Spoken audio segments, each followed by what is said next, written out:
आज के हमारे टॉपिक हैं colloidal state of matter, difference between the colloidal solutions, true solutions and suspensions.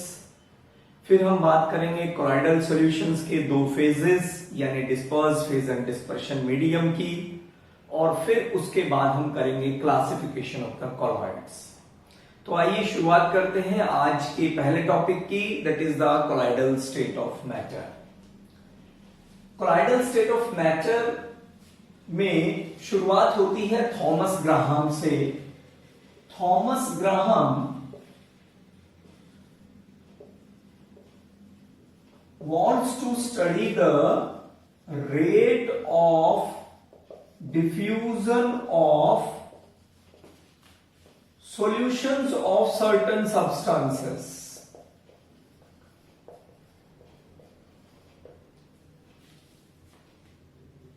क्या ऑब्जर्व किया उसने कि कुछ एक सब्सटेंस तो ऐसे होते हैं जिनके solution easily semi permeable membrane से पास कर जाते हैं, pass through the membrane.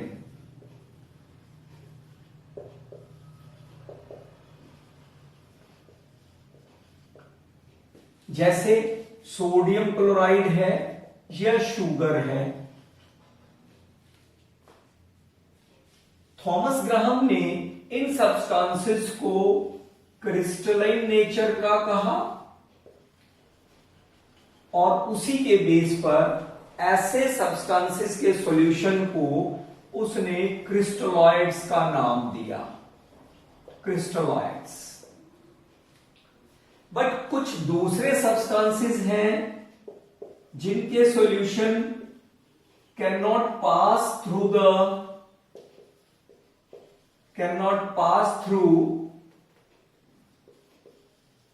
The membrane.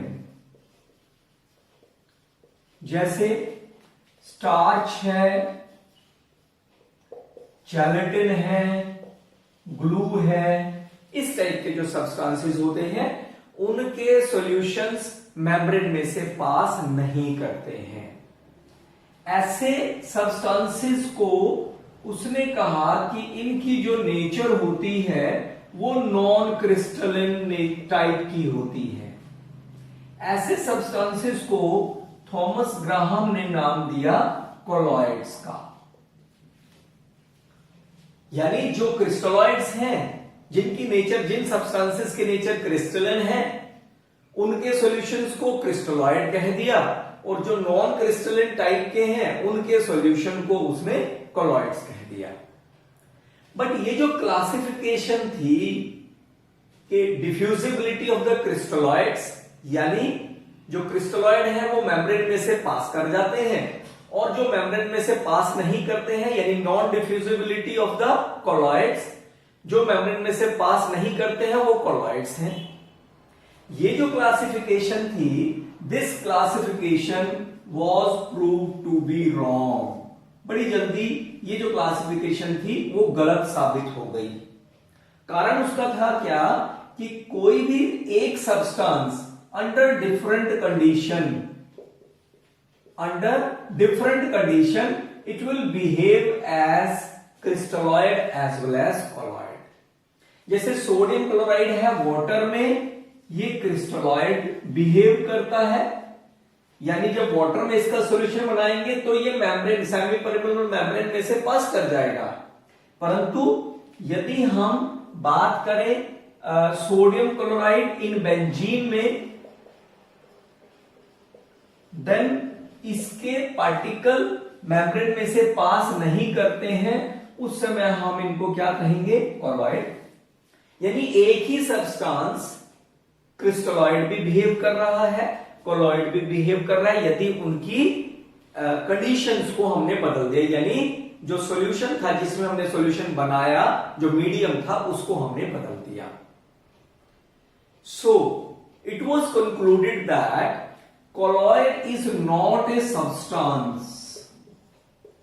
Colloid is not a substance, rather it is a state of matter which depends on particle size, क्योंकि ये यहां पर कंक्लूड किया गया था कि क्रिस्टलिन और नॉन क्रिस्टलिन नेचर का होने की वजह से ऐसा नहीं होता है कि वो पास कर रहे हैं और वो पास नहीं कर रहे हैं। रादर किसी सब्सटेंस के सॉल्यूशन का मेम्ब्रेन में से पास करना या न करना वो डिपेंड करता है उसके पार्टिकल साइज पर। इसीलिए क्या कहा गया कि जो कोलॉइड है वो एक कोई सब्सटेंस नहीं है, रादर वो एक मैटर की स्टेट है जो पार्टिकल साइज पर डिपेंड करती है। So colloidal state is a state of matter which depends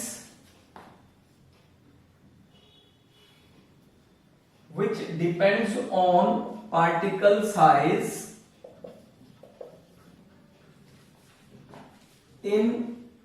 which depend upon the particle size and the size of particle is 1 to 1000 nanometer. They can pass through the filter paper but not through the membrane, not through the semi permeable membrane. जिसका जो particle size है वो इस type का है कि वो filter paper में से तो पास हो जाते हैं बट मेम्ब्रेन में से पास नहीं होते हैं। और इनका पार्टिकल साइज किस रेंज का होता है? 1 to 1000 नैनोमीटर। तो on the basis of particle size फिर सब्सटेंसेस के सॉल्यूशंस को 3 टाइप में कैटेगराइज किया गया। वो कौन कौन से? Number 1 true solutions, number 2 colloidal solutions और नंबर 3 सस्पेंशंस।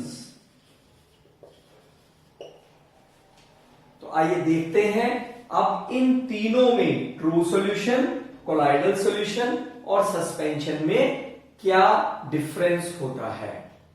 देखते हैं कि ट्रू सॉल्यूशंस, कोलॉइडल सॉल्यूशंस और सस्पेंशन में बेसिक डिफरेंस क्या होता है। सबसे पहले यदि हम पार्टिकल साइज की बात करें, ट्रू सॉल्यूशंस में जो पार्टिकल साइज होता है that is less than 1 nanometre. 1 nanometre से छोटा यदि पार्टिकल साइज होगा तो वो जो सब्सटेंस होगा उसका सॉल्यूशन ट्रू सॉल्यूशन की कैटेगरी में आएगा। 1 नैनोमीटर 10⁻⁻⁹ मीटर के इक्वल होता है, तो इसको हम 10⁻⁹ मीटर से लेस लिख सकते हैं। यदि हम इसको एंगस्ट्रॉम यूनिट में कन्वर्ट करें तो it is less then 10 angstrom unit. तीनों में से कोई भी यूनिट हम यूज कर सकते हैं। इसी तरह से फिर यदि हम कोलॉइडल सॉल्यूशन की बात करें, कोलॉइडल सॉल्यूशन में ये जो साइज होता है वो 1 नैनोमीटर से यदि बड़ा हो परंतु 1000 नैनोमीटर से यदि छोटा हो तब वो जो सब्सटेंस होगा उसका सॉल्यूशन कोलॉइडल सॉल्यूशन की रेंज में होता है, यानी इसको हम कोलॉइडल सॉल्यूशन कहते हैं। इसी तरह से यदि हम मीटर में रखें 10⁻⁹ मीटर टू 10⁻⁻6 मीटर, या फिर एंगस्ट्रॉम यूनिट में यदि हम बात करें 10 angstrom unit to 10,000 angstrom unit के बीच में यदि पार्टिकल साइज होगा तो वो कोलॉइडल सॉल्यूशन होगा। और यदि इससे बड़ा साइज हो, मतलब ग्रेटर देन 1000 नैनोमीटर हो, नैनोमीटर, या ग्रेटर देन 10⁻⁻6 मीटर हो, या ग्रेटर देन 10,000 एंगस्ट्रॉम यूनिट हो, तब हम उसको क्या कहेंगे? तब हम क्या कहेंगे? सस्पेंशन कहेंगे। तब उस सब्सटेंस का सॉल्यूशन क्या होगा? सस्पेंशन कहलाएगा। यदि हम दूसरी प्रॉपर्टी नेचर की बात करें, ट्रू सॉल्यूशंस हमेशा होमोजीनियस नेचर के होते हैं। होमोजीनियस नेचर के होते हैं, कोलाइडल सॉल्यूशंस हेट्रोजीनियस नेचर होता है और जो सस्पेंशंस होते हैं उनकी नेचर भी हेट्रोजीनियस टाइप की होती है। सेटलिंग की बात करें, जब हम सॉल्यूशन बनाते हैं यानी एक सब्सटेंस को दूसरे मीडियम में हम जब डिसॉल्व करते हैं, यदि उस सब्सटेंस के पार्टिकल्स उस सॉल्यूशन में नीचे सेटल नहीं होते हैं, means they do not settle, तो वो किस कैटेगरी में आएगा? तब वो क्या होगा? ट्रू सॉल्यूशन होगा। यानी ट्रू सॉल्यूशन में जिस सब्सटेंस को आप डिसॉल्व कर रहे हैं उसके पार्टिकल नीचे नहीं बैठेंगे। जैसे सोडियम क्लोराइड है, आपने पानी में घोल दिया तो सोडियम क्लोराइड के जो पार्टिकल्स हैं वो पानी में नीचे नहीं बैठते हैं, वो सॉल्यूशन बन जाता है। कोलाइडल सॉल्यूशंस के पार्टिकल भी नीचे नहीं सेटल होते, दे do not settle, but suspension क्योंकि पार्टिकल साइज बहुत बड़ा होता है, दे सेटल्ड डाउन, वो नीचे सस्पेंशन का जो घोल होता है उसमें नीचे बैठ जाते हैं। यदि हम इनकी विजिबिलिटी की बात करें, इनका पार्टिकल साइज इतना छोटा होता है ट्रू सॉल्यूशंस का कि they are not visible through the naked eye. बिल्कुल आपको ये जो पार्टिकल होंगे ट्रू सॉल्यूशंस के वो बिल्कुल दिखाई नहीं देंगे। हाँ, कोलाइडल सॉल्यूशंस के पार्टिकल भी आपको वैसे देखने पर दिखाई नहीं देंगे, लेकिन यदि आप किसी एक सोर्स से लाइट इसमें से गुजारते हैं तो वो लाइट को स्कैटर कर देते हैं, यानी स्कैटरिंग पर आपको नजर आते हैं। They scatter the light means Tyndall effect show करते हैं। परंतु जो सस्पेंशन होता है उसके particle they are visible through the naked eye, ये नेक्ड आई से विजिबल होते हैं। यदि हम फिल्टरेबिलिटी की बात करें कि क्या इनके पार्टिकल्स को हम फिल्टर कर सकते हैं, जो ट्रू सॉल्यूशंस होते हैं इसके particle they can pass through the membrane as well as through filter paper। मतलब क्योंकि इनका पार्टिकल साइज बहुत छोटा होता है इसलिए इनके पार्टिकल्स मेम्ब्रेन में से भी पास कर जाते हैं, फिल्टर पेपर में से भी पास कर जाते हैं। मींस आप उनको फिल्टर नहीं कर सकते। परंतु जो कोलाइडल सॉल्यूशन के पार्टिकल्स होते हैं उनका साइज इनसे थोड़ा सा बड़ा होता है, that is why they can pass through the filter paper में से तो पास हो जाते हैं बट नॉट थ्रू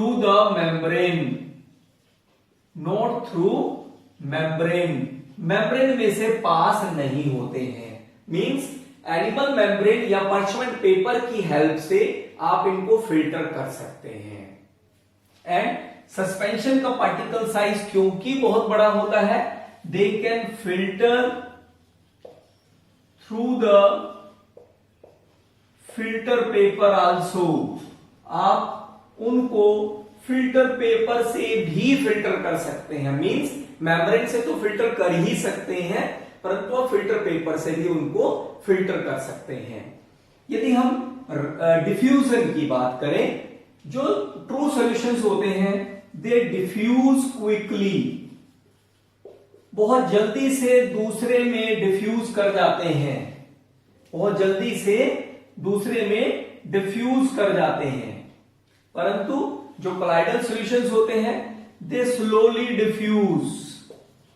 उनका जो रेट ऑफ डिफ्यूजन होता है वो ट्रू सॉल्यूशंस के कंपैरेटिवली कम होता है, परंतु जो सस्पेंशंस का जो रेट ऑफ डिफ्यूजन है वो बहुत ही स्लो होता है, बहुत कम डिफ्यूज करते हैं। इसलिए कई बार हम ऐसा भी लिख देते हैं they do not diffuse, although उनका जो रेट ऑफ डिफ्यूजन होता है वो बहुत ही स्लो होता है।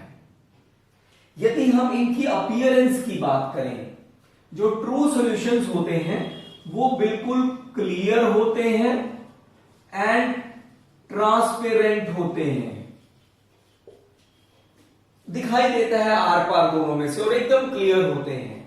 जो कोलाइडल सॉल्यूशंस होते हैं ये ट्रांसल्यूसेंट होते हैं। ट्रांसल्यूसेंट मींस सेमी ट्रांसपेरेंट होते हैं, परंतु जो सस्पेंशंस होते हैं वो ओपेक होते हैं, मतलब उनमें से आर पार देखा नहीं जा सकता है। तो इस तरीके से आप ट्रू सॉल्यूशंस, कोलाइडल सॉल्यूशंस और सस्पेंशंस को इन प्रॉपर्टीज पर डिफरेंशिएट कर सकते हैं। अभी हमने बात की कि जो आगे जो हम अपनी सरफेस केमिस्ट्री में जिन सॉल्यूशंस की ज्यादातर हम डिस्कशन करेंगे वो कौन से टाइप के सॉल्यूशंस होंगे? कोलाइडल सॉल्यूशंस टाइप के होंगे। ये जो कोलाइडल सॉल्यूशंस होते हैं, जैसा कि हमने अभी स्टडी किया, कोलाइडल सॉल्यूशंस हेटेरोजीनियस नेचर के होते हैं। इसलिए ट्रू सॉल्यूशंस में जो दो कंपोनेंट सोल्यूट और सॉल्वेंट होते हैं उनके एनालॉगस कोलाइडल सॉल्यूशंस में हम उन कंपोनेंट को डिस्पर्स्ड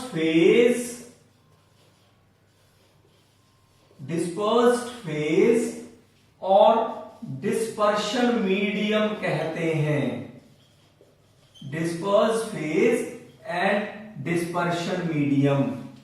सो कोलाइडल सॉल्यूशंस के दो फेज होते हैं। एक कहलाएगा डिस्पर्स्ड फेज और दूसरा कहलाता है dispersion medium. So dispersed phase क्या हुआ? The substance which is dissolved in a medium, वो सब्सटेंस जिसको हमने किसी एक मीडियम में घोलना है, that is called as a dispersed phase. यानी जो काम सॉल्यूशन में सोल्यूट का होता है वही काम कोलाइडल सॉल्यूशन में डिस्पर्स्ड फेज का होगा। इसी तरह से द मीडियम इन विच